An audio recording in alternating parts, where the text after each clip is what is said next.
दूसरी जानिब पीटीआई ने 9 मई केसेस के फैसले हर फोरम पर चैलेंज करने का ऐलान कर दिया है। उमर अयूब ने दावा किया कि आम शहरियों पर फौजी अदालतों में मुकदमा नहीं चलाया जा सकता। असद कैसर ने फैसलों को बुनियादी इंसानी हकूक के मुनाफी करार दे दिया। सलमान अकरम राजा ने फौजी अदालतों की आईनी हैसियत पर सवालात उठा दिए। लतीफ खोसा ने 9 मई वाकयात पर जुडिशल कमीशन बनाने का मुतालबा दोहरा दिया। पाकिस्तान तहरीक इंसाफ ने 9 मई केसेस की सजाओं का फैसला मुस्तरद कर दिया। ऑपोजिशन लीडर उमर अयूब ने फैसलों को इंसाफ के असूलों की मनाफी करार दे दिया। दावा किया कि जेर हिरासत अफराद आम शहरी हैं और उन पर फौजी अदालतों में मुकदमा नहीं चलाया जा सकता। साबिक स्पीकर कौमी असम्बली असद कैसर ने मिलिट्री कोर्ट्स के फैसले हर फोरम पर चैलेंज करने का ऐलान कर दिया। वाज़ेह किया कि ये फैसले बुनियादी इंसानी हुकूक की खिलाफ वर्जी है। सलमान अकरम राजा ने फौजी अदालतों की आईनी हैसियत पर सवालात उठा दिए।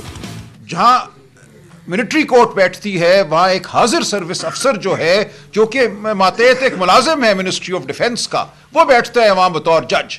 कैसे एक मातहत मुलाजिम मिनिस्ट्री ऑफ डिफेंस का बैठकर जज का ओहदा संभाल सकता है? यही तो बुनियादी आईनी मुकदमा है जिस पे 5 जज साहिबान हमारे से इत्तफाक कर चुके हैं। पीटीआई रहनुमा लतीफ खोसा ने फैसलों को गैर आईनी और गैर कानूनी करार देते हुए 9 मई वाकयात की तहकीकात के लिए जुडिशल कमीशन बनाने का मुतालबा दोहरा दिया।